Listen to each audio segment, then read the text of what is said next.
We'll call this meeting of the commissioners to order. Please join us for the pledge. I pledge allegiance to the flag of the United States of America and to the republic for which it stands, one nation, under God, indivisible, with liberty and justice for all. Good afternoon, everyone.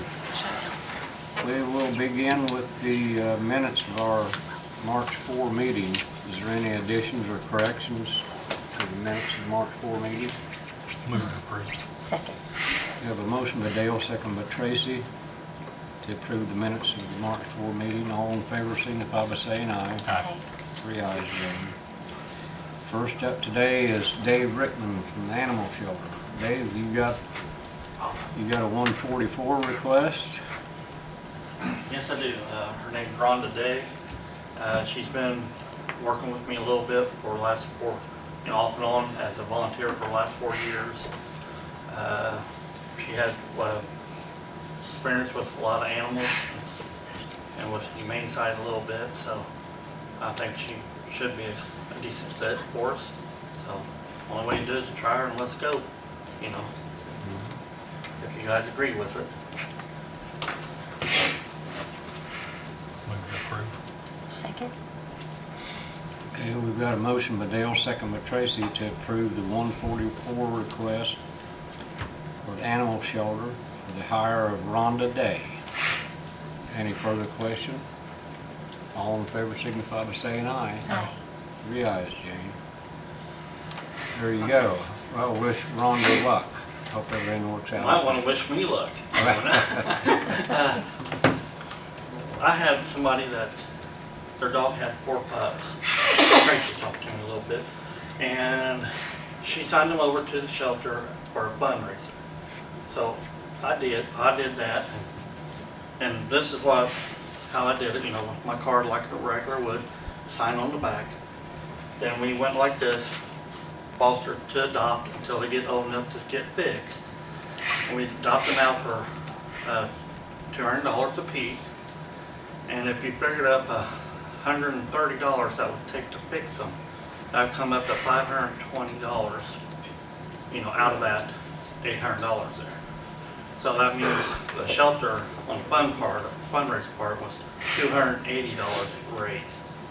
So, you know, if people want to see my paperwork, I got right here where they can see where all of it is done, is documented right here. Yeah, I had one person that adopted 3 of them, and you know that shows right here 3 pups, 600. So you know we did pretty good. We did good. You know. So if anybody got any questions about stuff like that, and since I will have 2 people up there now, then we can have it double checked and all that. So I didn't think about that until Tracy said something. So, but I do have documentation for everything, you know, that went out. So, anybody have any questions, they can ask and everything. But we're still doing pretty good up there. I had 3 cats that went to Franklin County Rescue, and I had 4 cats that went down to Kentucky Rescue. So we're moving, still moving the cats, and we're still moving animals around real good. You know, keep adopting them out. Got some of them adopted out because they're already fixed. The ones that's not is fostered to adopt. There we go. So they'll be getting scheduled up here shortly, and get them fixed, and they'll be officially adoptions. So we're doing real good and everything. So I'm happy with, and people are still coming up, washing their animals. So, you know, I've been trying to document that down too, how much they're donating and stuff like that, you know. So, our tubs are doing pretty good on them. Plus we get to watch our dogs, you know, the volunteers does and everything. So we're doing pretty good. Any questions? So people can come and use that to wash their dogs, Yes, and they just make a donation? yes. Oh, that's good. It can be food, you know, anything that we use up there, cleaning supplies. Mhm. You know, if it's money, I'll document it down, you know, whatever they donate. So it helps out the shelter either way we do it. So That's good. even if you got a chicken you want to scrub up, Dale, you're welcome to bring it up. Okay. Well, that wash station you've got up there sure saves people from making a mess at home. Yeah, It's, and it saves on people's backs too. Yeah, Yeah. Because our tubs are up high. yeah. But anybody's welcome to come up and do them. And I do have one more thing, sorry. You know, we started our shot clinics. The first month, we had like 14 people that came up and did it. One of them came from Richmond. The second month, we did 24. So, and this month, it's gonna be, this coming month, it's April 5th, from 10 to 12. That's on a Saturday. And you're welcome, anybody's welcome to come up and bring their dogs up to get their shots of rabies or Simpron parvo and cats. They can do the same thing as cats.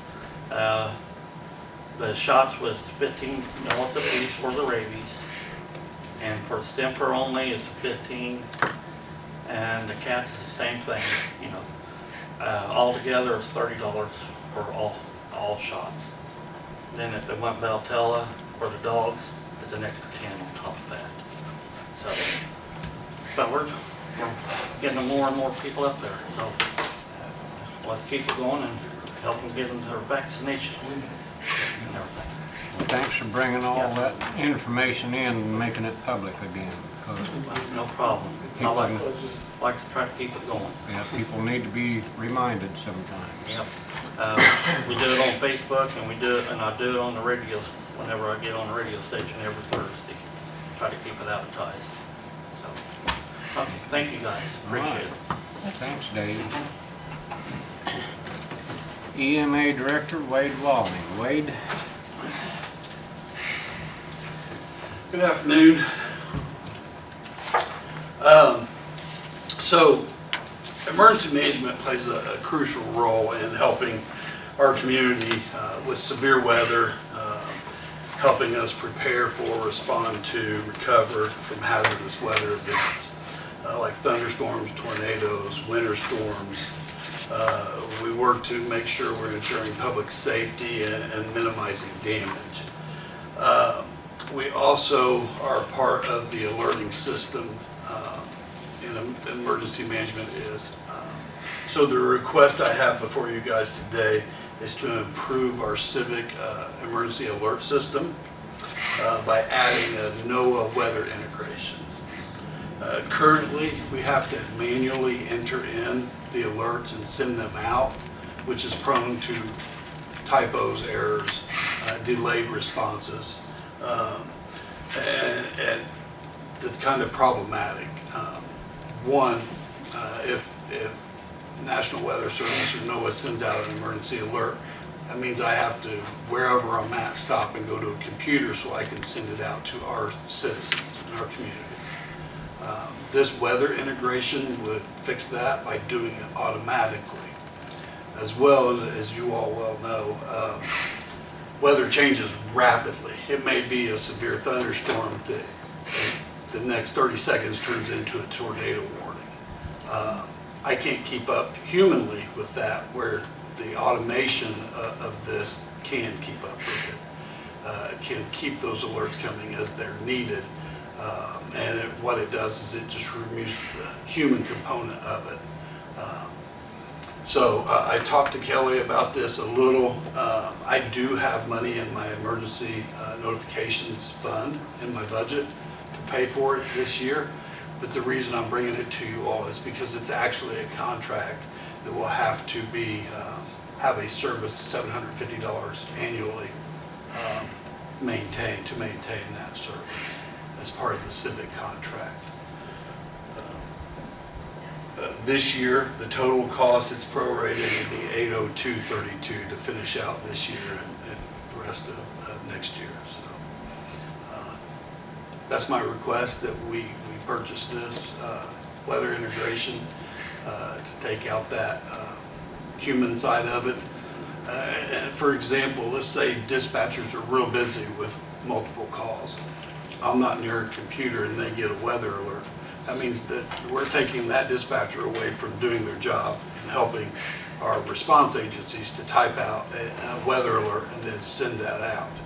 I've noticed a few times, and this is nothing bad on them, it's just things happen in a hurry. Some of those don't have all the pertinent information about the storms. This weather integration with Civic will allow us to have more detailed and accurate data to push out.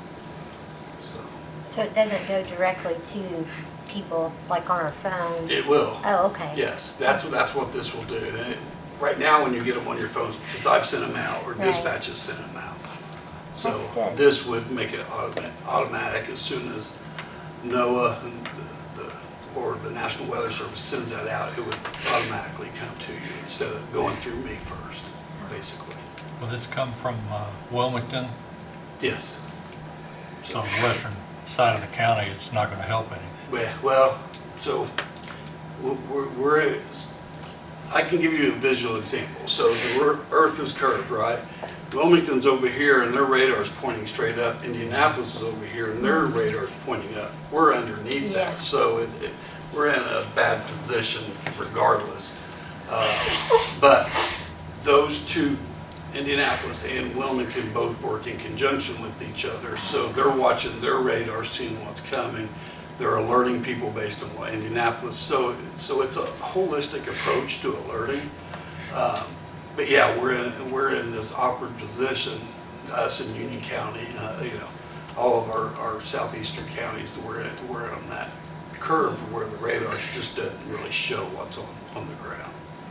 But anything that will improve safety, protect people, and give them more advance notice with less typos or human error in it is good. The price point, $750 annually. To me, that's a small price to pay. Instead of paying, me to go on an off day or late at night to go sit by a computer, this kind of takes that out of it.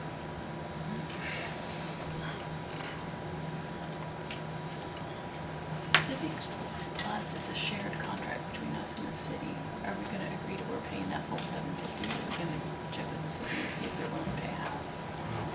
That's a good question. It is, yeah. So both the county and the city pay for that contract. I have not taken this to the city at all because I want to get it implemented quickly. That way I'm not reliant to be next to a computer and dispatchers can do their job dispatching instead of trying to send out alerts as well. But that would be something I think when the contract renews that we need to consider them with the city. So this, if we do it now, I can pay this full amount and get it implemented, and then when it's time to negotiate that contract, that'll be something that we'll have to discuss at that point. Will it be this time? Like, what time of year will that be? I don't know, Okay. because Kelly does that contract.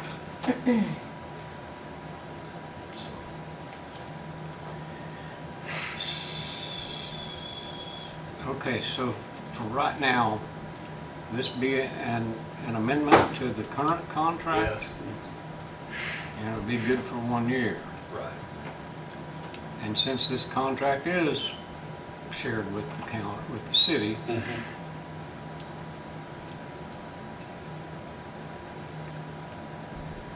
when do you want to go to the city and approach them? I'm fine with doing that at any time, so.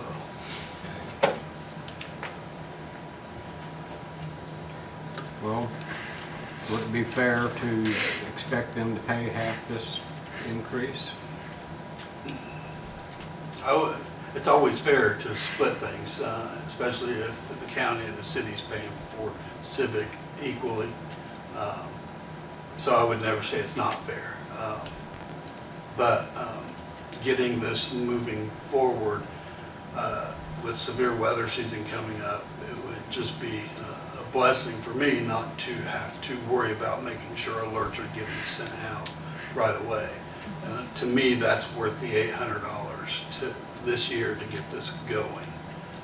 But I'm more than happy to talk to anybody at the city about this, and I think they would understand. And I think moving forward, as Kelly renews that contract, that's just another piece to it. We should have had this a long time ago. And it surprises me we didn't, because I was trying to integrate it on the backside, because the software is there, but it just wasn't turned on. So, but yeah, I'm happy to do it anytime.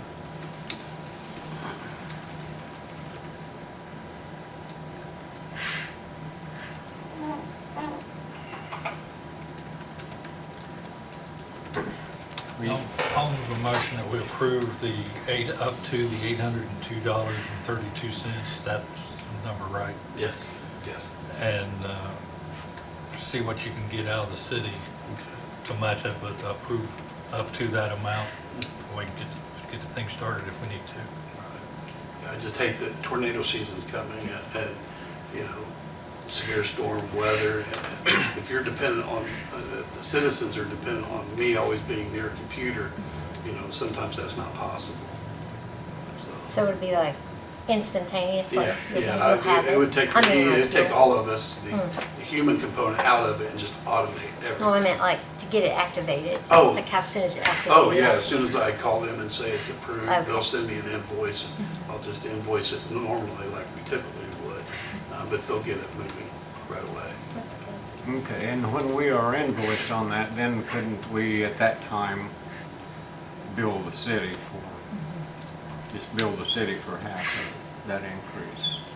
That's probably above my pay grade if we can or not. I think that's a conversation that I'm happy to have with them and say, hey, this is important. And I can explain to them exactly why it's important and how it removes the human component from it so that alerts go out faster and more accurate. But I can't say, yeah, we can just invoice them because I don't know if we can or not, honestly. So that may be a better question for Kelly. Well, we can give it a try. So you want me to I'll second your motion? Sorry, I didn't mean to interrupt That's your all right. motion. I asked a question, I think, got it started. Okay, we have a motion by Dale, second by Tracy, to approve the $802.32. 42. 42. $802.42 increase in the Civic Alert contract. Any further question? All in favor signify by saying aye. Aye. 3 ayes, unanimous. All right, now your next item. Yep. So this is kind of an emergency situation that I'm coming to you with this next item. As you know, on March 16th, Sunday, we had a really bad fire at Community Crossings. Part of my job as in emergency management is to help folks, you know, recover after tragedies or disasters. We had 39 people displaced from their apartments. Of the 26 units on that side of Community Crossing, it's the C wing. 13 of those apartments cannot be refurbished and people get back into them right away. It's going to be 2 months or more. I called the Red Cross. They sent a team down. They're actually still here today. We had to provide emergency shelter for 6 people Sunday night. Last night, that was down to 1 person, and that person is still at Baptist Temple, still needing shelter. The Red Cross is working with community partners. I've been working with Growing Branches, Baptist Temple, and other public organizations, churches, to help provide things. These families lost their homes. especially the 13 units on the first floor where the fire occurred. That means they're going to have food, shelter, they're going to have water, cleaning supplies, hygiene products, all the stuff that was involved in that fire. And I'm sure Commissioner Munson can explain to you the damage that occurs from the smoke and how things become unusable and destroyed. So what I've done is I've talked to the Community Foundation about setting up an emergency relief fund to where we can go and they can help us receive donations. So a lot of times to have people donate goods like canned food and clothing. I'm not saying everybody does this, but some people bring us their junk and it gets it out of their closet. Plus then we have to have somebody manning that, cleaning those clothes, those furniture items, whatever it might be. And then we have to have a place to store it until we can get them into a place. So instead of sending donations that way, we would prefer having monetary donations to where we can purchase those things as they're needed with the people that need them. So we're requesting that you all, I think you've seen the contract that Community Foundation sent over. I did consider having this as just doing it as the county and having them donate to a fund in the county. But then it worried me that I'd have to wait for the council meetings, which happen once a month, to get approval to spend money that way. The way the foundation will set it up will be in a way that I can rapidly apply and get those funding to the people that need it to go to. So, does that make sense, everything I'm saying? That's a That lot. won't necessarily shorten your time though, because if that money comes here, you're still subject to the claims and the appropriation process. Okay. Well, we may have to set up something for emergency situations to where we can have them meet in an emergency situation to spend that. But I thought up to a certain dollar amount I could spend before I had to take it to the council. Is that wrong? Yes. Wade, I've got a copy of this thing Abigail Roselle wrote up. And I shared that with everyone in the room. Sure. And now, let me see if I understand this right. This says that the fund would be set up with the foundation under the county's name. So, Is it? no, it would be a foundation fund, emergency disaster relief fund. Okay, So the way it's written in the contract, almost anybody could apply for that, but the way they're going to build the grant part of it, they're going to word it to where it's more tailored to current emergency situations. And they'll make that process with us in mind to making sure that we can get that money. But I'm not, if we have a better way to do it and we've done something like this, I'm all ears on whatever we can do because we need to help these people. Is the goal to, whenever they receive funding, they put it into an account that the county controls, and then at that point it's readily accessible to you, or is it only when you make a request from them, then they transfer it to the county, and then? I assume it's that way, that the latter, where I would have to make a request. And Just to me, their concern is they can't give it out to individual people, correct? Right. I mean, just generally, this kind of aid is more trustee level. Does that make sense? Like township trustees, it's not generally a county. It's not, we don't, you see township trustees doing, hardship and things like that. I wonder if there's not a way to get it to you in some kind of fund where you have it to where the county's not. I just don't know how we get away from our rules when we get county expenditures. Sure, right. I'm concerned about that. I'm with Jane. I don't know that it would expedite anything, and then we start having concerns about would we just, so we would put it, they would put it in some fund we set up and then they would transfer it to you and you to use essentially? The way I understand it is that they set this fund up, people can donate to it, then I send them my request through application. Then they will convene a quick board meeting to expedite that process, to get the funds transferred to an account that we would set up, say, in the emergency management budget, that would say Emergency Disaster Relief Fund. Now, every year that fund has to be spent down. You can't accumulate money, and it's only the So how would money we we do that? raise. Yeah, And then you get into, people are giving it for disaster relief, but then it's maybe not for, you know what I'm saying? So right. I mean, I think it's got potential to be great, but we gotta work out the Yeah, details. I'm happy There's a to little do bit of- that. I just know that right now these people need help, and the Red Cross cannot provide everything. And something that we learn in emergency management is disasters and tragedies start and end locally. So, There is a, what is that out there that they have their permission to for emergency and disaster relief? That church has that, out there on, the Lutheran Church, so one of their members is on my EMA team. So, so do yeah. they still operate and they They have do, things? yes, but theirs is more like, they'll give a 5-gallon bucket filled with cleaning supplies and things like that.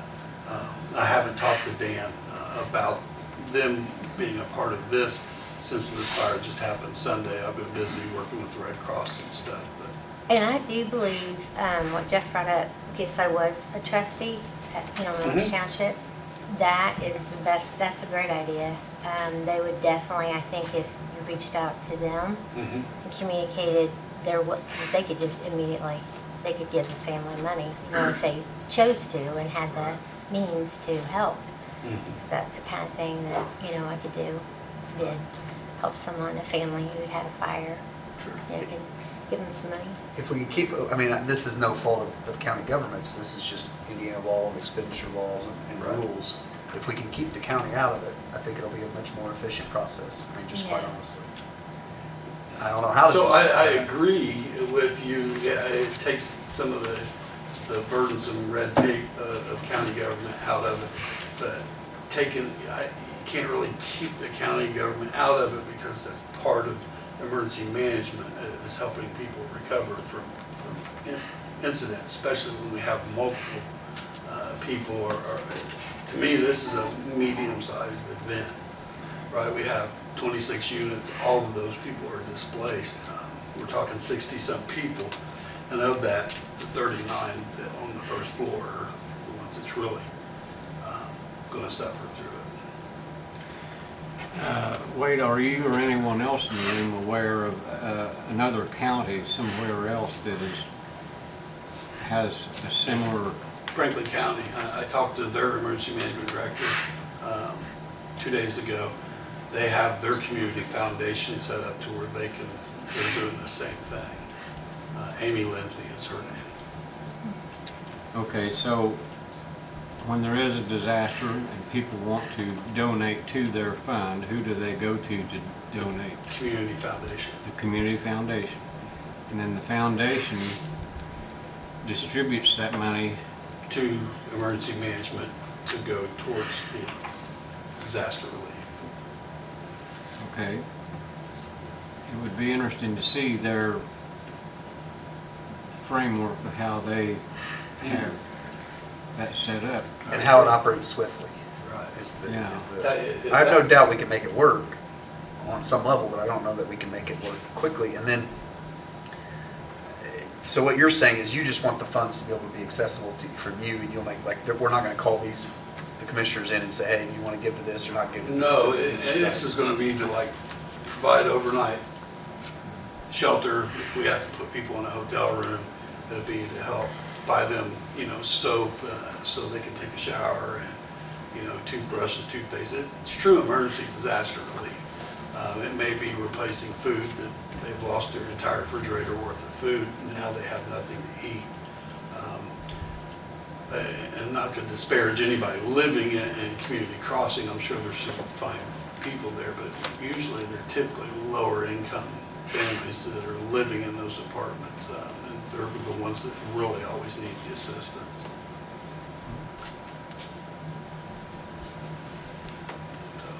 I'm happy to do whatever. This is just an opportunity. This fire really brought up this issue of what are we going to do when something major happens.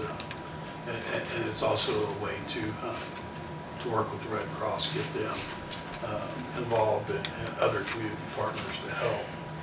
And I will be reaching out to the food banks and, you know, other businesses to get help if they're willing to partner with us. So. And it might be just as easy. I know Baptist Temple's been amazing. They've been giving people rides and letting them stay in their school. I don't think they have school anymore there, but they've been letting people live in there for shelter. It might be something easy that we could set up with the church where they could receive the donations and then help distribute those funds. I'm not opposed to anything. My thoughts, why don't you check with Franklin County and see how they're doing it and how they expedite the money out. Sure, I can do that. And you said that this had to be spent down every year? According to the way what I'm reading in the contract and talking with Director Roselle, money can't just accumulate in there and sit and build up over time. It'll be per incident. Basically, we request donation. That money will have to be spent on those items. Are you saying they can't keep the money? Yeah, that's from what I understand on the contract, they can't. Yeah. Did you get a copy? I've got a copy of the contract, but I don't understand why that's the case. Yeah, I'm not sure. Honestly, that's something that they're the ones telling me I that. thought it said something about it would be invested. Yeah, They that's, said they could invest it, yeah, or whatever, but Generally, theirs are, they don't have any issues with that. I mean, if you guys don't mind. Sure. I took care of 5,000 members. I'm retired now, but we had a hardship fund. And you had to have trustees set up for it. And if you didn't have trustees set up for it, you don't even want to get involved in it. I mean, because one person's going to say, why'd you give this to that person? The other person's going to say, why'd you give that to that person? And it's, you better figure it out. I mean, it's basically one thing. But you got to have trustees set up to take care of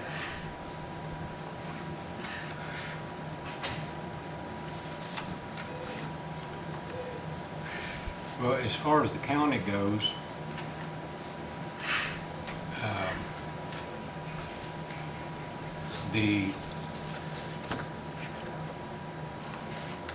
our accounting requirements makes this whole thing cumbersome.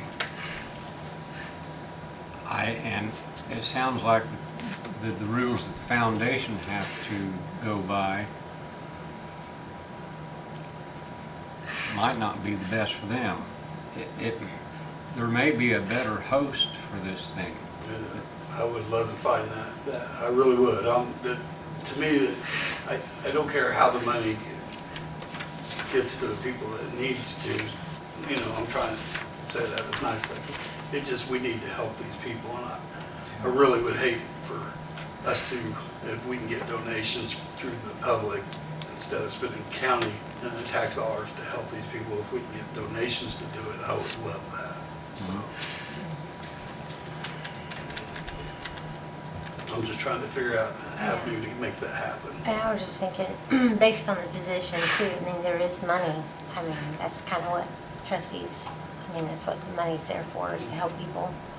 So, I mean, you have several trustees and townships. I don't know, I feel like there might be a less complicated way, I guess, is what I'm thinking. I'm for it. Less complicated. Yeah. Less And complicated to if me. they were involved, Right. if you know, maybe met with them and share with your vision, and I don't know, then they could kind of rotate, you know, people, because you wouldn't want to drain one particular, you know, trustee, but, I mean, Right. that would be a good, I think that would be a good start. Just, and it's immediate, you know. It would be, they could, you know, I could write a check, you know, and that's the way we did it when people had a need, so it wasn't going through any type of red tape at all, you know. So, I mean, there would be a form, you know, Sure. to know these people and Right. whatnot, what happened, you know, you have to have the record of it, but Right. yeah, it wasn't complicated at all. So, that might be the best thing, and then I'm depending happy on to those explore that, I will. existing pantries and clothing, you know, there's a lot of places that are doing a lot of good in that way, if you had access to those, and just give them direction to where they can go. And I know you have a burden for, Mhm. this is a pretty big deal that just happened too, Right, you know? So we hope it doesn't happen often, but when it does, you know, Right. you need to know what to do right away. That's the thing, you know, I want to get something set in place, so if something like this happens again, we know what we're doing. Right now, this is all new to everybody. You know, we're just trying to build this now, after, you know, a serious incident. But hopefully, moving forward, you know, we'll get to a process that works for everybody. Well, I agree with the whole concept of the thing. It's a good idea. I know that when people are going to make a donation, usually they want to make it to a trusted entity Right. that has a trusted name, which the Fayette County Foundation would certainly qualify there. But their in-house rules seem to run counter to your need. And the county's regulatory requirements are just complicated enough that it makes it very difficult.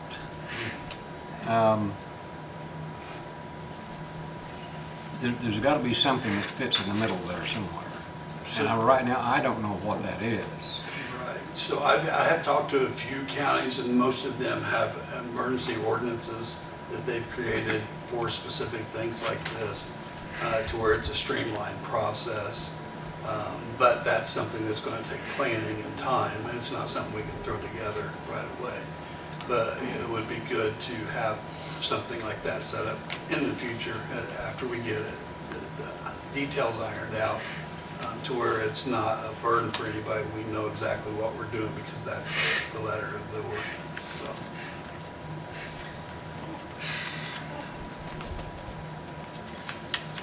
So, are we just considering this being tabled today until we I'm can fine with investigate that, more? and I can talk to Director Roselle and let her know what some of the concerns are, and see if they may have another option, something that might work as well. But I'm happy to iron these out. But I was just trying to do something where we could get these people that are in need right now taken care of.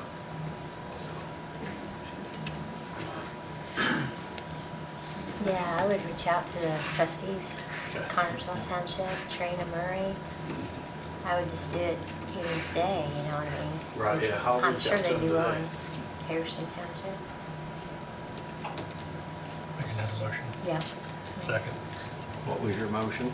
table until we get some more information from Wade. We have a motion by Tracy, second by Dale, to table the issue of the Field of Interest Pass-Through Fund Agreement until further investigation. All in favor signify by saying aye. Aye. 3 ayes, see. All right. Let us know when you have some clarification on some of these Okay. regulatory matters. I'll send out emails to all 4 of you, so you all get the same information, and I'd Okay, be happy to answer any questions. all right. Well, thank you Sorry, for I your said 4, effort, I meant 5. Wade. Yeah, you're welcome. Thank you.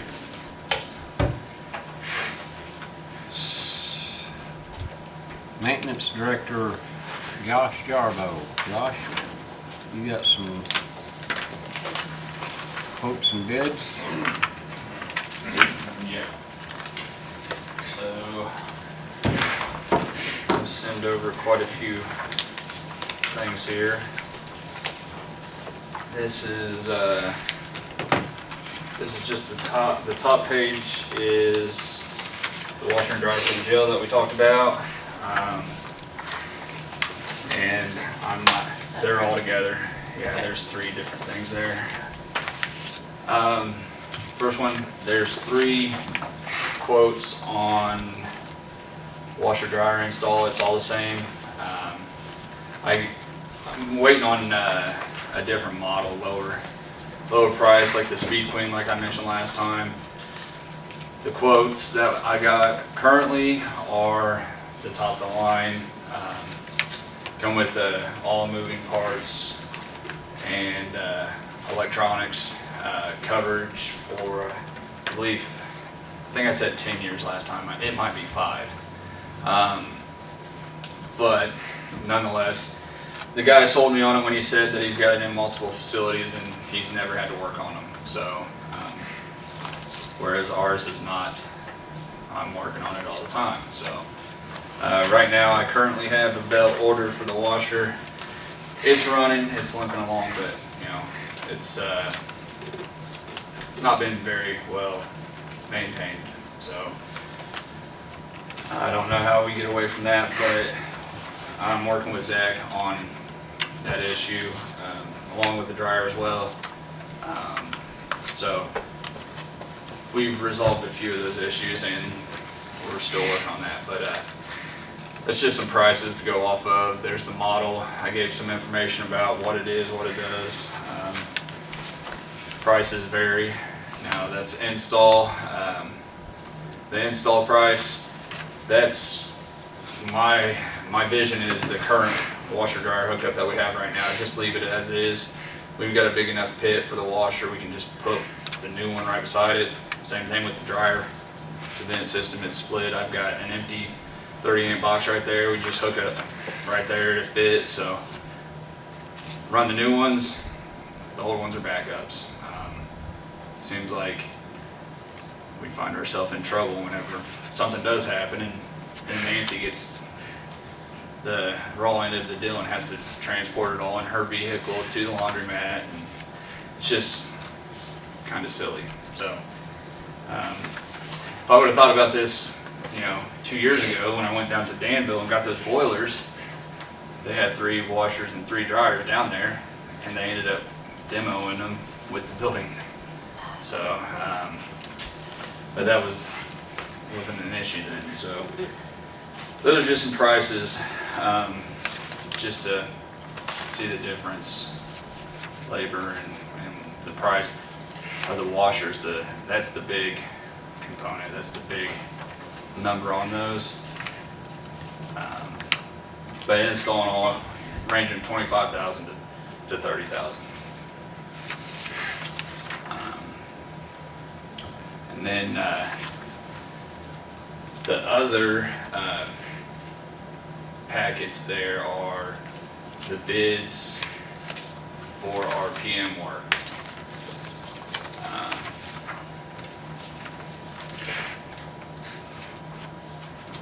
Now, one of them is North and one of them is Resoltech. Going through both of them, there is a price difference. However, my choice is, is just sticking with North Mechanical as is. Right now, we've used North for quite some years. Got a good relationship, working relationship. However, instead of doing a 3-year contract like we have done in the past, I just want to do a 1-year contract. That way, we're not locked in. Resoltech came in. They done our boilers. They did a good job. Just going off of the relationships that I've gained with the current technician through North and all that, we've got a good working relationship, and we just got a good history with North. Nothing negative towards Resoltech. They did a good job. But that's the main reason why I want to take it from a 3-year contract to a 1 year. There's always next year. Okay, now we haven't known Resoltech very long, have No, and the reason they got recommended by, St. Dave's, they were having some work done by Resolve-Tech there, and they just popped in and, we gave them a shot at the boilers, which, they did a good job.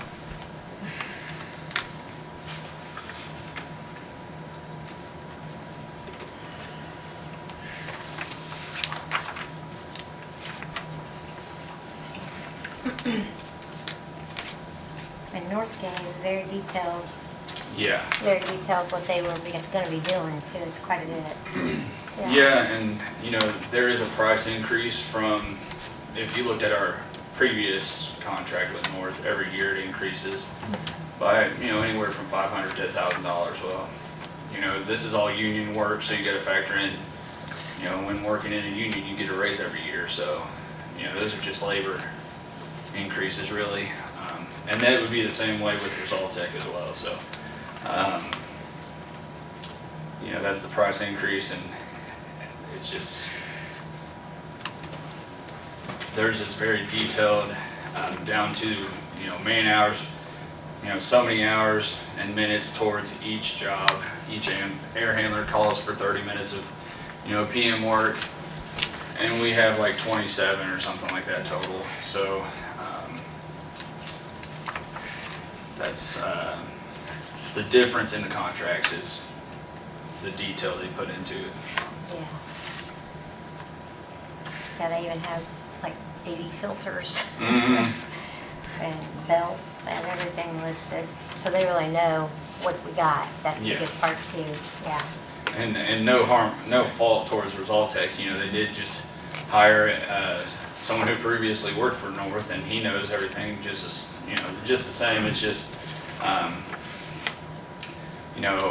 we were looking 2 years ago at replacing all the air handlers in the jail, and looking at spending a lot of money.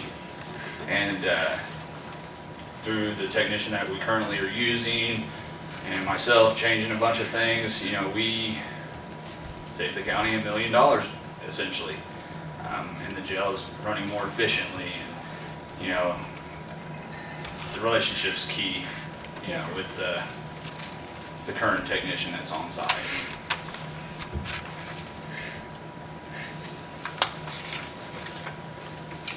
Okay, so your recommendation is we re-up with North Mechanical? Yeah, for another year at least. Okay, now this contract agreement calls for a 3-year agreement. Now, we, Might have printed the wrong one off. I have mine says 1 year.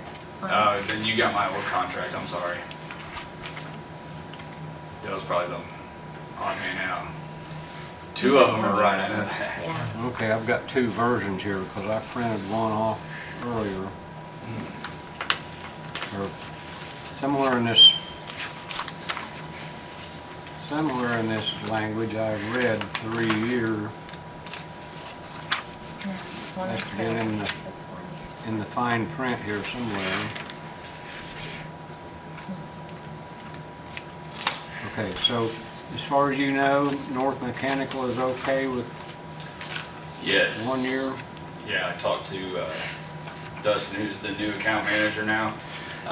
And he's based out of Richmond too. That was another thing they offered was, Richmond will be like our home base. We call and the guy comes from there versus, that's a 30-minute drive versus an hour and 45-minute drive. So in case of emergency, they're gonna be here quicker.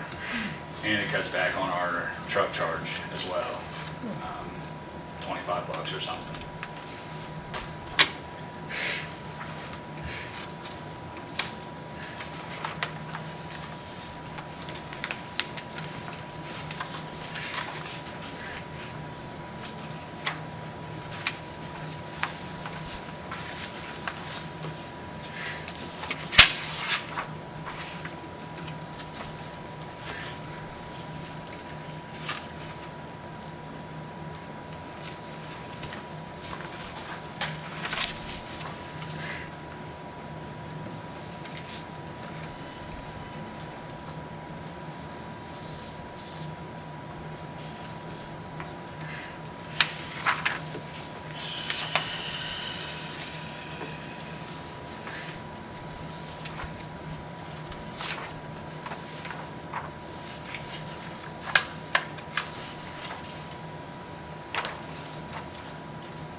let's see, we're coming up on cottonwood season too. We need to, Yeah, we discussed that. We have been doing before and after. After again, because it flies not only once, but the second time it really gets it right around the end of summer. So they're actually going to train. I had my previous guys trained. They're no longer here, but the two that I have now, we're going to get them trained up on it so we can get an extra cleaning in, mid-season or something like that. So they're willing to, train us on anything that we're asking of them. So, but yeah, it won't be long. no, it'll be here before you know it.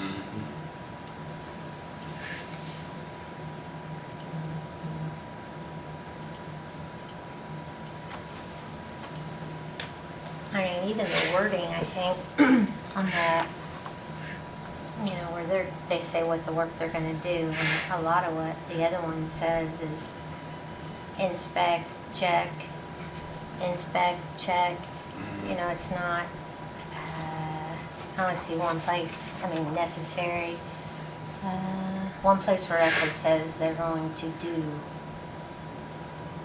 change something, but Yeah. it's a little bit different, I think. A little more vague as to what they're actually doing. I think that has a big thing to do with the price difference as well. North can account for each hour, each minute that they're putting towards a job, and I can, I would go to bat for each individual when they're on site. That amount of time that they're, allotted for that, they spend on that, and if they do get done 30 minutes early or an hour early, then they, come to me and say, what else would you like done? They're just not going and sitting in their van for 30 minutes or an hour. They're working the whole time. Yeah.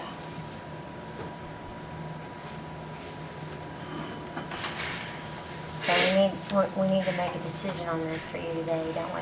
Because April 1st is, yeah. well, the end of this month Mhm. is when the contract ends.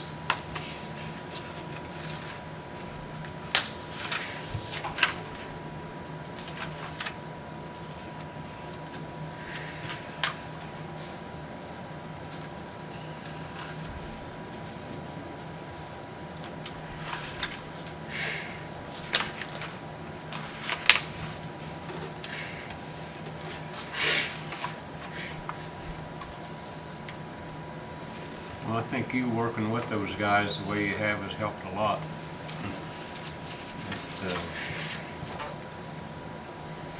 Yeah, and I'm grateful, just thinking about them and you working together to save us, like you just shared earlier too, is a good reason to stick with them. Yeah, I think the relationship that,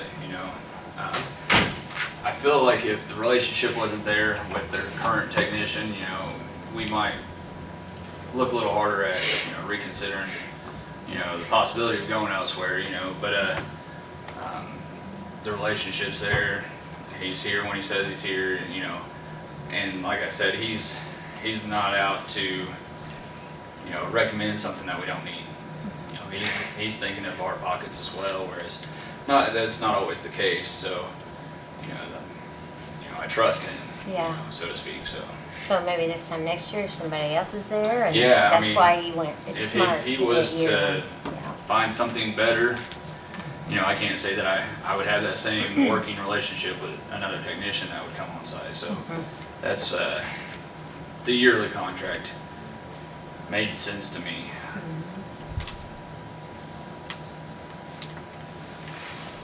All right.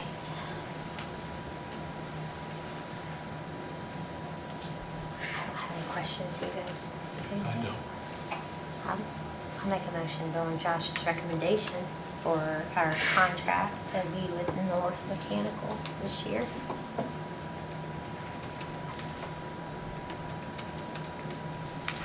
I'll second it. We have a motion by Tracy, second by Dale, to approve the service maintenance contract between the county and North Mechanical for an additional year,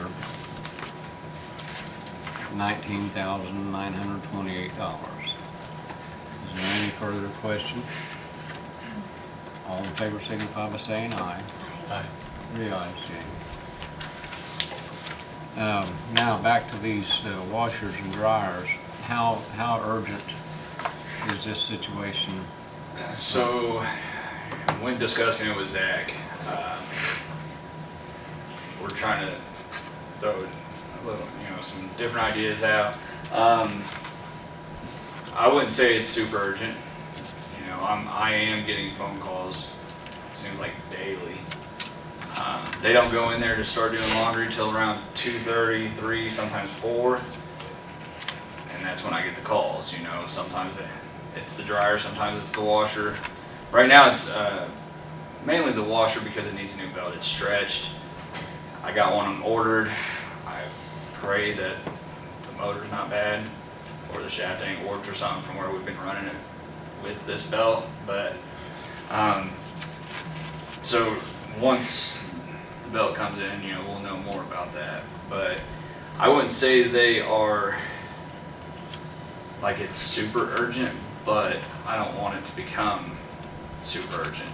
I don't think it's fair that somebody has to handle everybody's smelly underwear and put it in their personal vehicle and drive it to the laundromat and so forth when it does become urgent. So I wouldn't say we have to move on it like right away, but Okay. Did you say you had other sources you expected to hear from on this or not? so I can get those, because there's 3 quotes on the back part of that packet. The one that I had them quote was the same, they all are the same quotes for those machines that are at the front of the packet. I can go and have him, send me numbers for a lower model, something equivalent to what we have right now. It would probably knock off probably about half. But I don't know if we're going to get into the same issues as we're currently having. I've put probably about half into them over the past year. So Okay, so these machines here are bigger, those are like the luxury models. Like they okay, come with a better warranty. Most places are like a 1 or 2 year warranty, and they don't cover moving parts. This covers all moving parts, mechanisms, electronics. Essentially, the whole washer, the whole dryer is covered, and I think it's 5 years. And we are gonna be adding to the laundry with the women's facility. Potentially, yeah, because that opens up however That's many true, women we yeah. have housed. Should be, That's yeah. how many more men can go to jail. So Work release, yeah. yeah. well, Does he have the money in the budget to pay for this? We were discussing that prior to coming in here, so we wasn't sure where the money came from for the last washer and dryer. So we didn't know if that was something that came out of the jail budget or if that was something that Jane found for us. So I'm not sure. We were talking about that earlier. So I remember when that current equipment was bought. I can't remember exactly what year it was, but it seems like it's a little bit early to have to be replaced. Of course, yeah, I understand they don't build washing machines like they do cement mixers. Although that's probably what we need for over there, a good cement mixer. Just throw it in and let it roll for a while, And then something got replaced on it too, right? yeah, so I know they're both over 5 years old. Okay. From the expert laundryman, where some of those quotes come from, he said that the average washing machine of that is 5 to 6 years now. And I know that from 2019, that is at least 5 years old, given my experience in there. But with that being said, yeah, they don't make them, you know, this one, that I put in front of you, they said that he's had been in facilities for the last 10 years and never has had any issues with them, had to work on them. But last year, yeah, I did have to replace the motherboard and the washer. That was $2,500. Had to be shipped in from overseas. You know, it was a 3 or 4 week wait, so it was a hassle. You know, that has the name, I think it's like, I don't know what the washer, Yamamoto, or Yeah. it is, all those parts are readily available. He said that a lot of those are, there is no wait time on them, That's but he's good. never had to, you know, work on them either, so. Yeah, that sounds good. Quality's better sometimes when they're doing a major job like that. Yeah. You don't wanna have to put I money mean, in something and break them down. The amount of cycles that are ran through that daily is just, Yeah. and they're 75-pound weight limit, you know, capacity, and, you know, I would say they're ran anywhere from 5 to 10 times a day. You know, do the math, 365 times that, and how many years, you know, it's a lot of cycles. Yeah. It's not like our home. Right, unless you live at my house.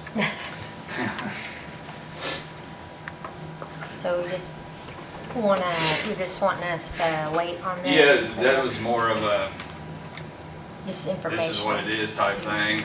This is kind of the price we're looking at. I'll go and I'll request like the Speed Queen models. Like, I would say those are equivalent to what you would have in a laundromat. I don't know how often they replace them or anything, but we can definitely look into that. So they make commercial in the Speed Queen too, then, right? I believe that's what they are. And then whatever we do, you know, it's not going to be the current models that we have. They're just not.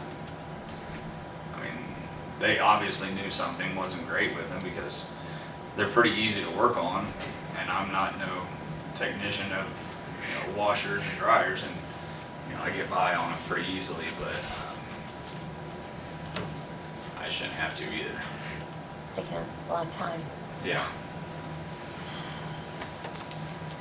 Okay. Well, we can just let it set for a while. And so in the meantime, we can be hunting for a place to pay for this stuff from, because I'm sure the sheriff is gonna say he doesn't have money in his budget for it. And that only leaves the commissioner's budget for the jail fund. And there's never much money in that.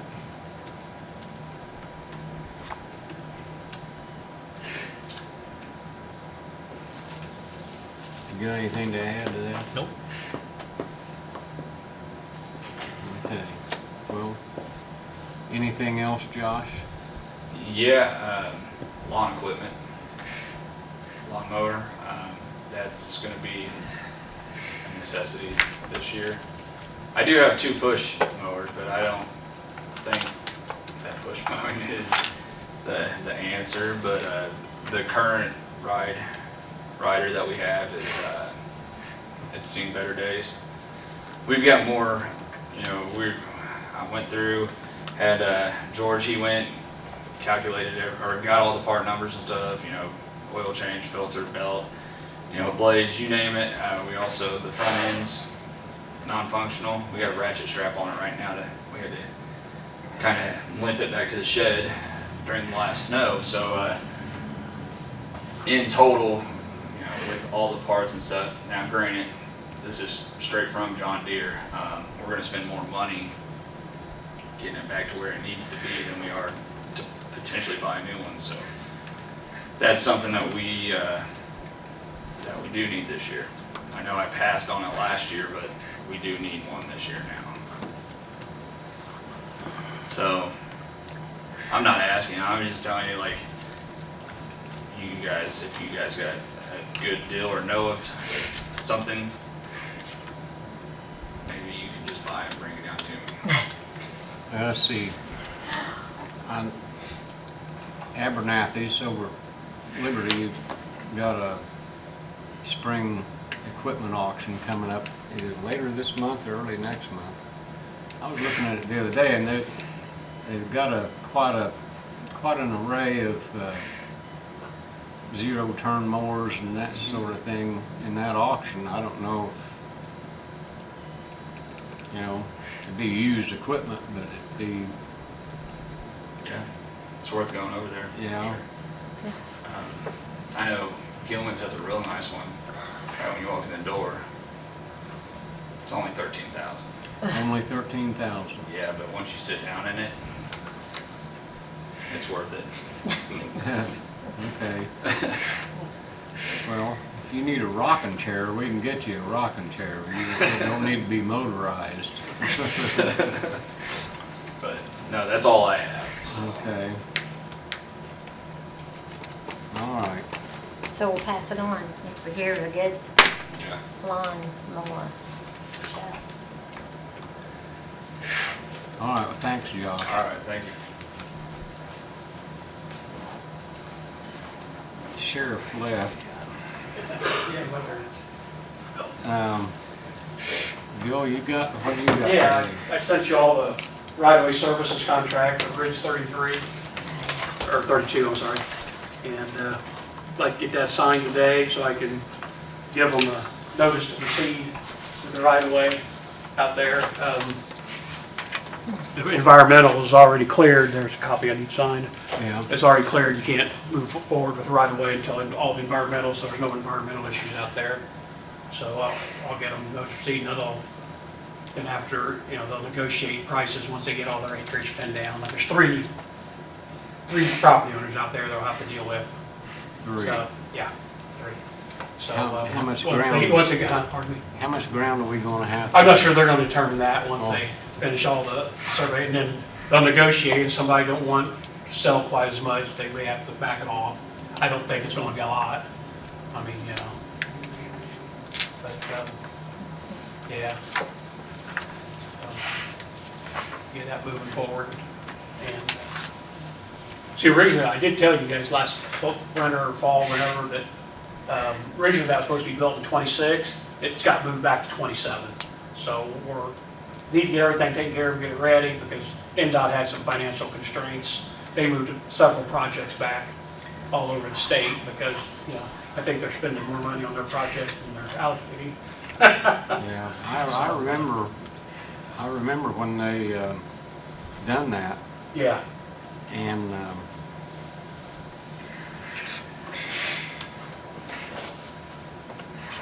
oh, well, we'll but see. it's doable. I mean, Yeah. not like it's gonna fall down, you know? So, Move to approve. a second. Okay, we've got a motion by Dale, second by Tracy to approve the LPA consulting contract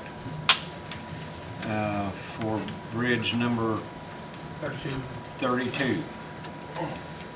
Any further questions? All those in favor signify by saying aye. Aye. 3 ayes, Jamie. And you will provide a copy of this? Yes, I'll email her a copy, and give them a notice to proceed, and send a copy to SDCA.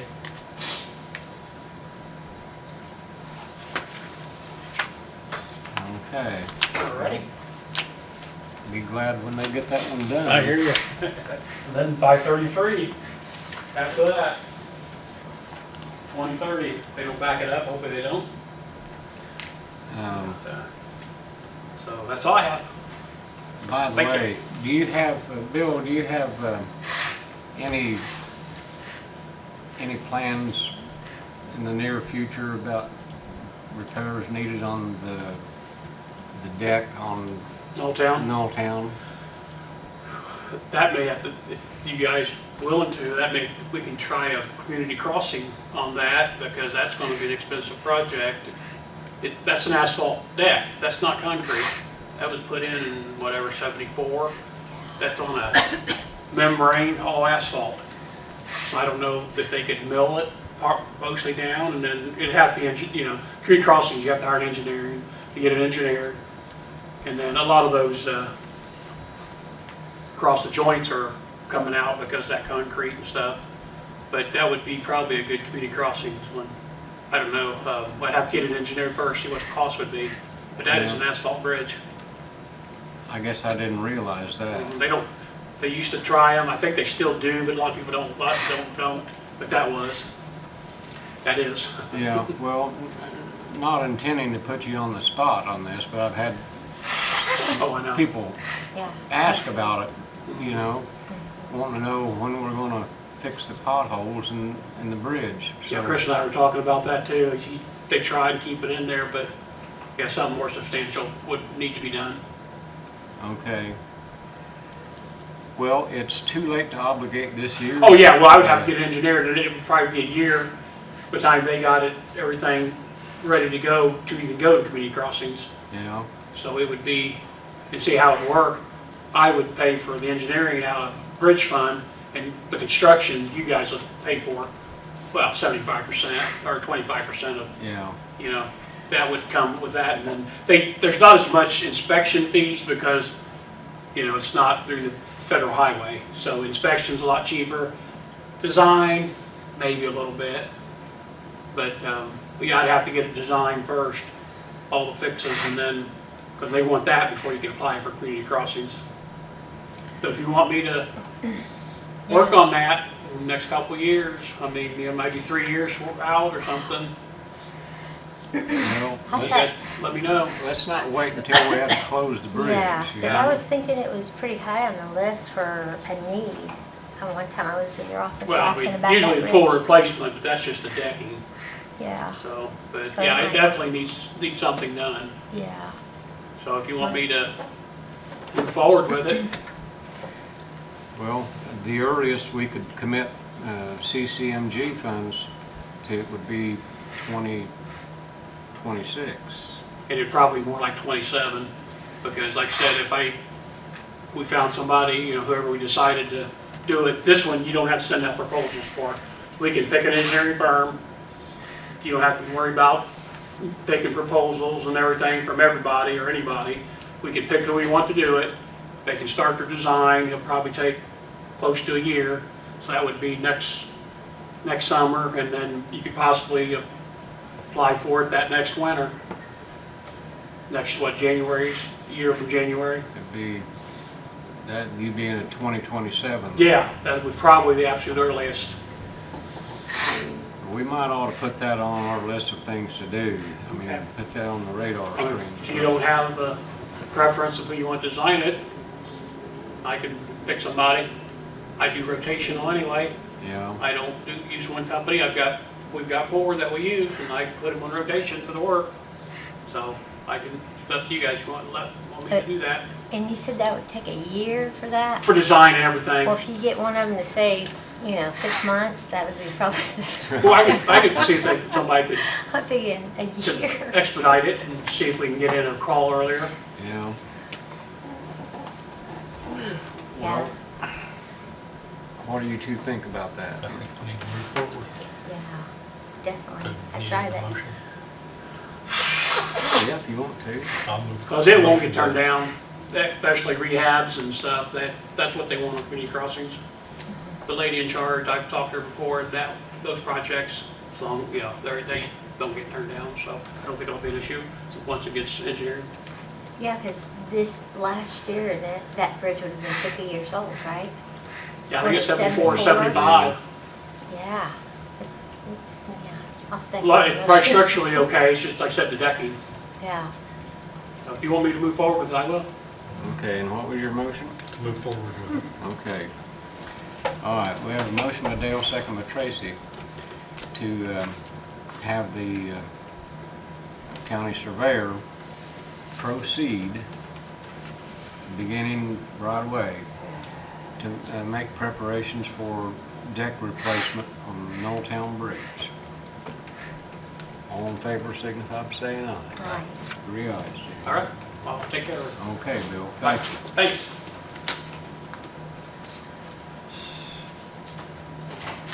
Mr. County Attorney, do you have anything? The only thing I have is you have a gentleman for patron concerns.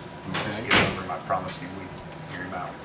All right, well, come on up, sir. I'm sorry you had to wait all Well, that's afternoon. fine. I'm glad I'm just not, glad I'm not you guys. Used to be.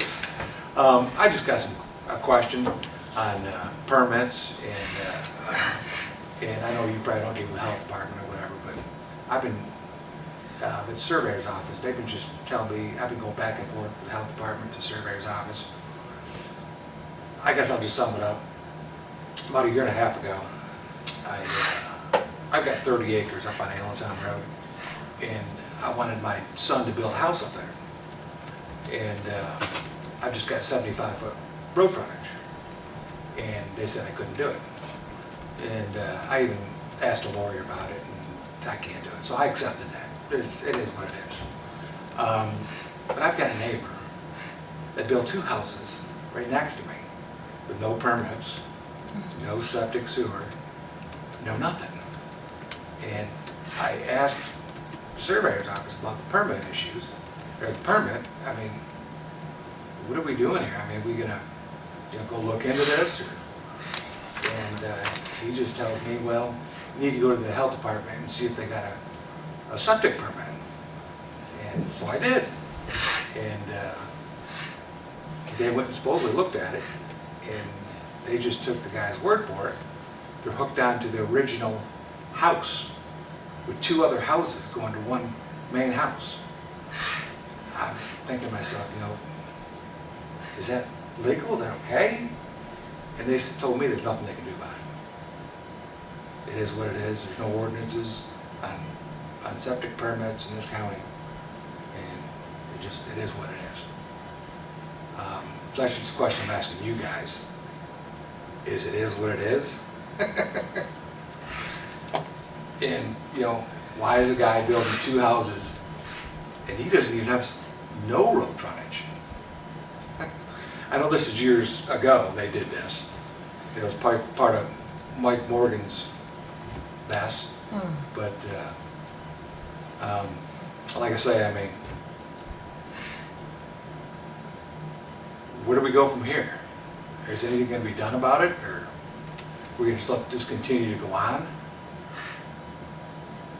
Well, all this is news to me. I get it, yeah. Yeah. But every time I go to the surveyor's office, he gets all huffy and pissed off at us, excuse my language, and sends me to the, he gets mad because I'm bringing something to him. Are you talking about you're not talking about the surveyor that just left, right? No. Just for clarification, okay. Yes. Who are you And what'd talking about? What's his name in the surveyor's office? Bill McDaniel. Yeah. Yeah, yeah. Permit. And what'd you say your name was? Excuse me? What's your name? I'm sorry. Brian Bramer. Brian, Yes. yeah, I knew you looked Yeah. familiar, Brian. I was thinking. But like I said, I got a neighbor that just built 2 houses up there. And one, he built the house around a camper and then dismantled the camper from inside out. And this other house he's building is, I mean, the health department guy's seen it. And he said, wow, he was pretty shocked that there's 2 houses there. Are you saying these houses were built years ago or they're building right now? You keep. They built them within the past couple of years. Okay. And I brought it to Bill's attention a year and a half ago, and he didn't do anything about it. And then I just went down there to see if he ever looked into it, and he told me he has no help. Well, I mean, I get that too, but We what's the all old have saying, those what's good for the days. goose is good for the gander? Yeah. Now, you say this is down on Allentown Road? Correct. And you have 30 acres that you Yes. can't build on No. because you don't have enough road frontage? Yeah, exactly. Yeah, You need, I just got 75-foot road frontage, And you gotta have more than 75. Each house has to have 75 foot of road frontage. So I can only have my house up there. Well, Which is, I get it, I understand, it is what it is. I can't do it. But when somebody else does it, and, you know, you're trying to get answers, and they're just pushing you back and forth, that's the reason why I come to you guys. mhm. I mean, who else do you go to? I mean, the buck stops here, right? Yeah. It's supposed to. And the health department tells me there's nothing he can do about it. And they've got gray water running in the creek. And who knows where the black water's going? Probably just put a 55 gallon drum in the ground. Because I know there's no septic. But unless they hook down to the original house, which I kind of doubt that too. But, I mean, I drive by there every day, and I never see nobody put a septic in or anything. But, and for the health department to tell me there's nothing they can do about it, because there's no ordinance in Fayette County, it just really surprised me. I had to get one when I built my house. I got a neighbor that built, and he had to put a pump system in, which cost him like $15,000 or $16,000 to pump it up to a septic and then to a leach field to do it correctly. Yeah, I mean, and then we got people just building houses and dumping sewage over the, or gray water over into the creek, and we can't do nothing about it. Well, I would need to educate myself on this whole thing. 'Cause I'm not Yeah, aware of it. they're all aware of it. But I It know just that- happened here in the past few weeks. I've tried to do something about it. I've just been, Now, no one seems to care. the health department is empowered on certain things by state statute. And when they say, well, there's no local ordinance, that's true, but there is state statute on certain matters. So I I don't know if that covers anything and everything or Yeah, not. exactly. So, You know, as far as the permit issue and houses being built, I mean, what do we do there?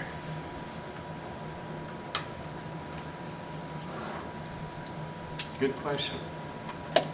Couldn't go to the zoning, and ask for a A variance, but, and that's what I'm thinking, but if you've talked to Bill McDaniel, I'm Oh, yeah. thinking he would have said that was an option, that you could ask for a variance.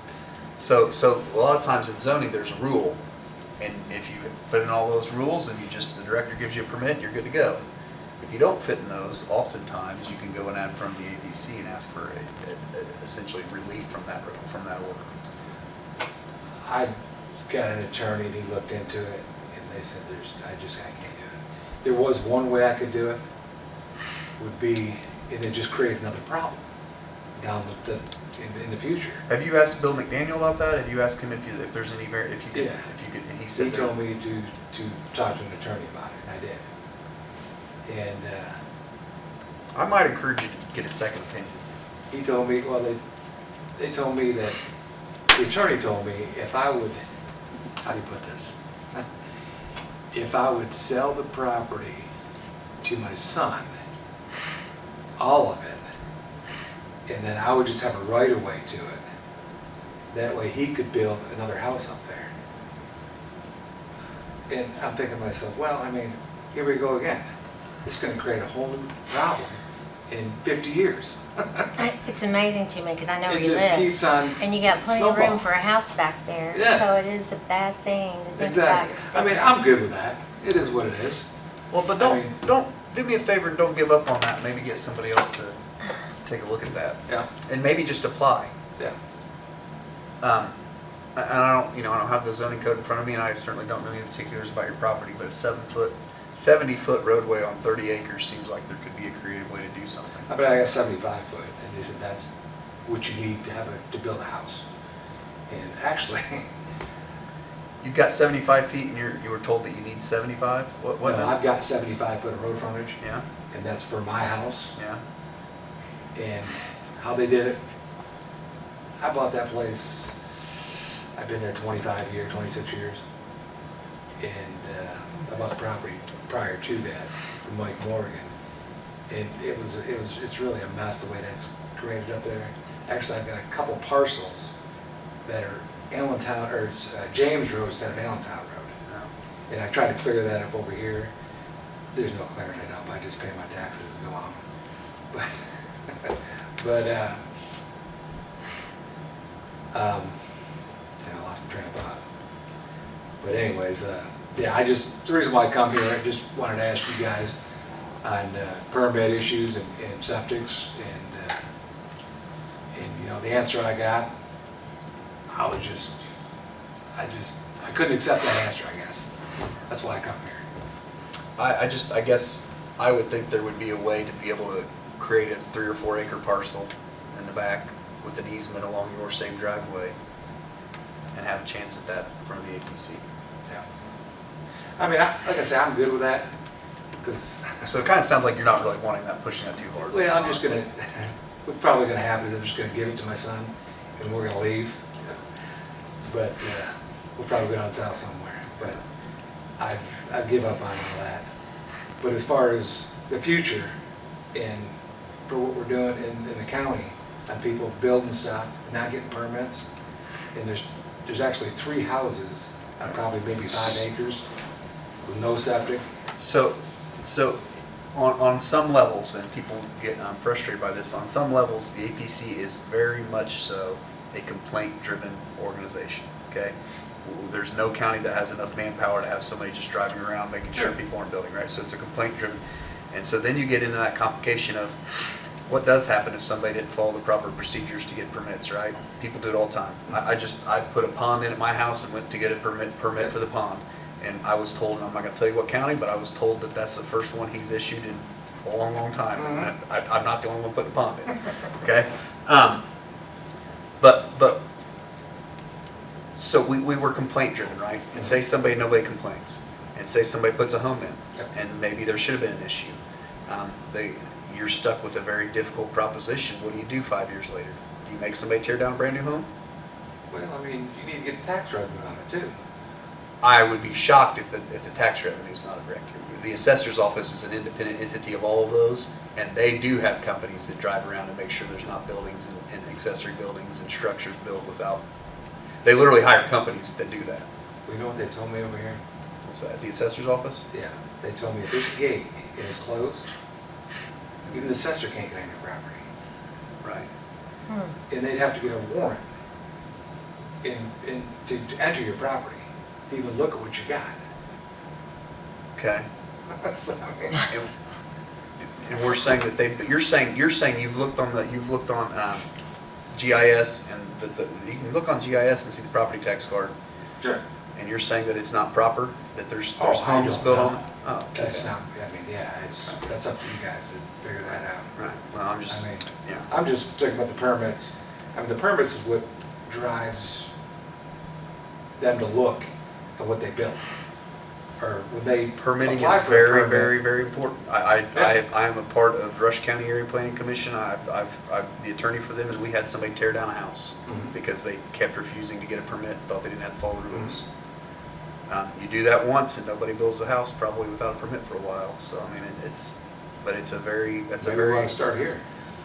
well, that would be up to the commissioners and the Area Planning Commission, really. Mhm. But that's a costly proposition and a very uncomfortable proposition. Mm-hmm.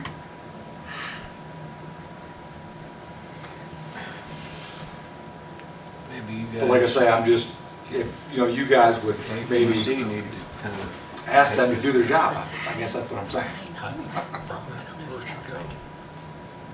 That's only 0.8 acres, I can't figure out which one. Yeah, I think it's good. I mean, it's good you brought it to our attention, because I think that people can just do things and there's no real accountability or know what's going on. I mean, I've had a man who's recently reached out to me about an issue, So, yeah, because one, he's trying to do the right thing, and then he knows somebody down the road who Well, I know, didn't. Yeah. So then we don't have anybody to be an ordinance enforcer, even if we had one Yeah. that we need to, you know, so it is something to consider. I get it. Yeah. What block of Allentown are you in? What block am I in? I'm not sure. He's, 5,000, Oh, Block? 4936? yeah, Yeah. That'd be 4940 what I'm talking about. And believe me, the way the addresses are up there, they don't make sense. but you have a beautiful place, Brian. Thank you. You do. But like I say, I've got different parcels that are, That wasn't my decision. the address is James Road. And I give up on trying to get that straight. I just pay my taxes and go on. So like part of your property is over on the James Road then, that's how that No, works it's not. maybe? It's not? It was just, the guy that owned it lived on James Road, Oh, I see. and then I got it from him. And he did all the right things. And I did all the right things, but it was just never, they never did anything about it, so that is what it is. I mean, you certainly risk putting up a home, you're halfway through it, and the county says, nope, can't build there, and Yeah. tear it down. I mean, that's Yeah. certainly a risk with anyone trying to Yeah. build. Just, I mean, this homes I'm talking about, they're nothing spectacular, Yeah. but they're living in them. And, I mean, the one that's big picture windows and a lot of windows on the back side of it. And like one was just an enclosed does it have anything to do with this property? trailer. Yeah. Okay, That's what I see. yeah, yeah. It might be difficult to see if there was a new structure put up there. And the father passed away a few years ago. And I don't know who paying taxes on it, or who even owns it, who we left it to.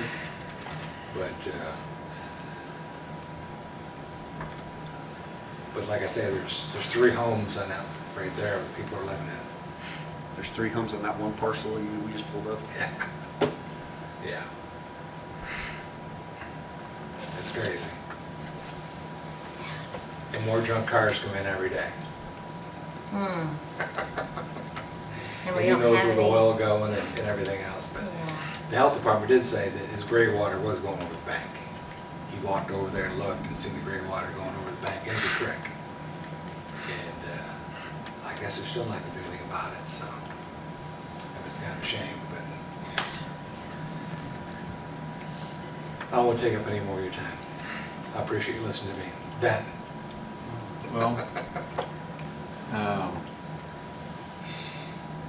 Well, thank you, Brian, You're for welcome. bringing this to our attention. I think it may be proper for at least the APC to kind of take this thing up and investigate. I mean, that's all I ask. I mean, I just don't want to be run out of one office to another office and run back to the other office and tell me there's nothing they can do about it. And there's no ordinances in Fayette County and they can't do nothing about it. I said, so what you, I told the health department, so what you telling me? I could just go tell everybody or put on Facebook, hey, you don't need a permit in Fayette County to put a septic in. I mean, if people would do that. Yeah. Well, it's not true that you don't need permits. You need a permit to put a septic in. As far as the enforcement of it, there's hardly a law that's not broken every day of some sort, so until somebody reports it. And how would they actually test? How would they actually know where his septic's going? Do they have the right to go in and look? I mean, he didn't go inside the house, he went around the back side of it and looked and seen where the gray water was going down in the creek. I said, well, where's the black water going? He said, I don't know. I mean, and there's the main house, and that house, no one applied for a septic permit, so where's it going? Nobody knows. Yeah, Well, that doesn't mean there's not a septic system there, though. No, you could be hooked onto the main house. When you got 3 houses in one septic, and all them kids living there, and all them bathrooms, there's ordinance that how many bathrooms you can have per septic, and how big it's supposed to be. Or there could have been a septic system installed without a Correct. permit. Correct. So I don't know. You have to move too many cars and junk to put one in. Yeah. But You gonna bring this up to the APC, Jeff? APC doesn't cover septics. They don't have Well, the anything. health department Health covers department, septic. yeah. But the, APC, I'll be happy to bring up structures being built without a permit. okay. We'll see where all this goes. I will not be at the next meeting though, actually, which is next Thursday. Might not be a bad meeting for you to attend. okay. Next Thursday Next here? Thursday, no, at City Hall, Okay. Council Chambers at 6. 6? At 6. Okay. APC, Mhm.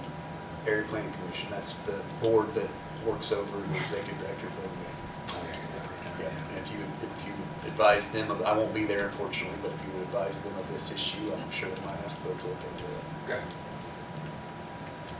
So, and hopefully he's looking into it. I mean, Bill has a lot on his plate, but I know Bill to be a very thorough person, so I would say, yeah.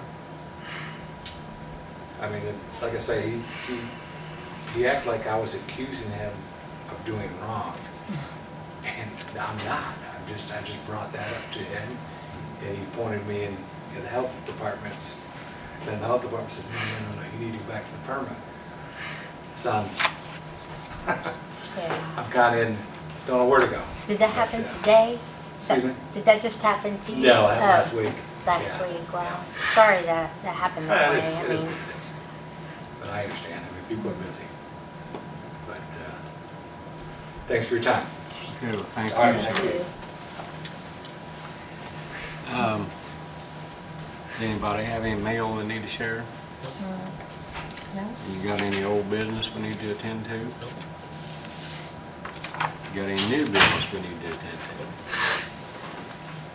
Okay, all that leaves is claims and payroll. I'll second that. We have a motion by Dale, second by Tracy to approve claims and payroll. All in favor signify by saying aye. Aye.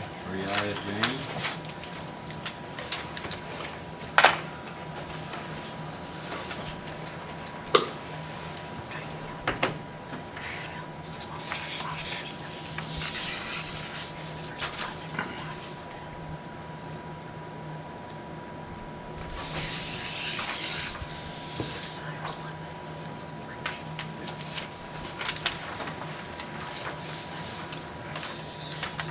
Gosh, I feel bad. I knew he looked familiar. I haven't seen him.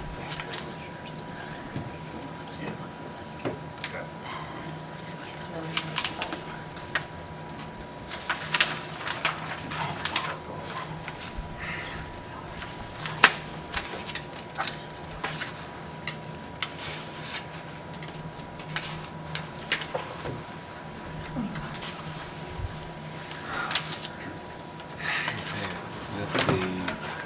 This is the mowing contract for the cemeteries that we approved at last meeting.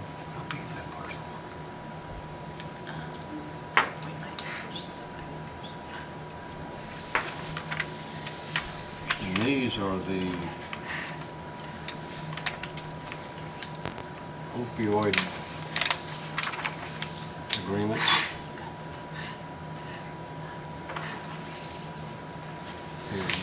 You sign one, I'll sign one, Tracy can sign one.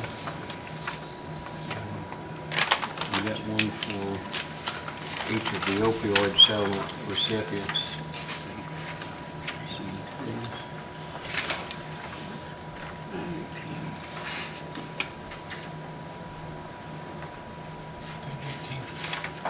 Today's the 18th. Yep.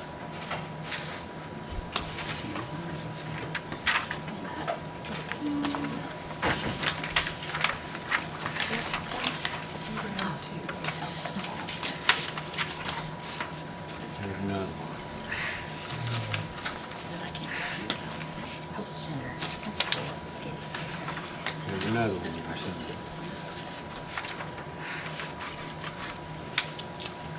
Waiting for you to look upstairs.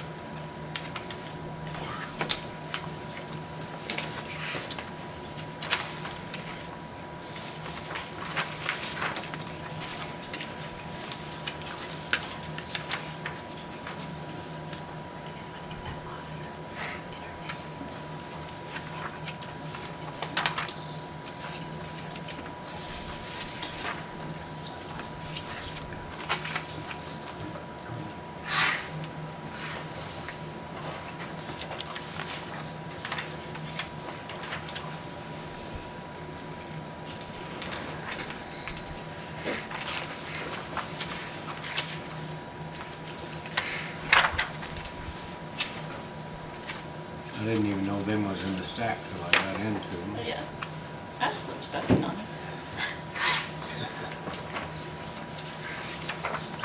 Gets slipped in on me, like I said, so then I have to slip it in on you. Mhm.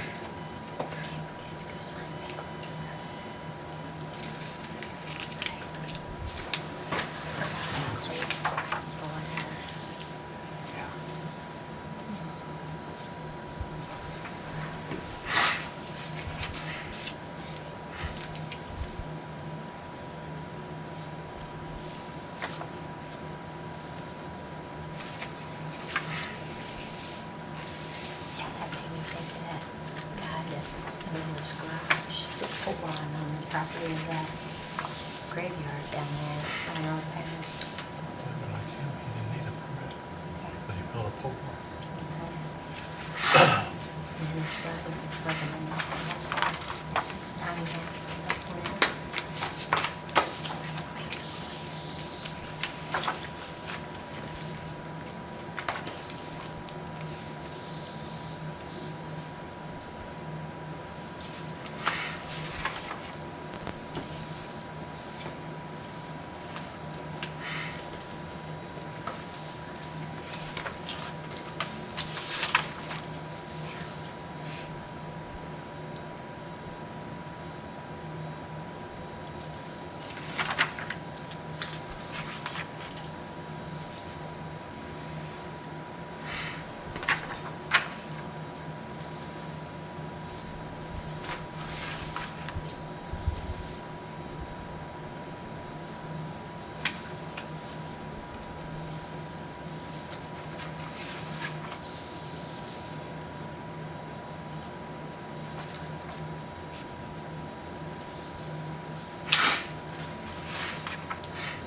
That concludes our agenda for today, unless we're forgetting anything. We forget anything?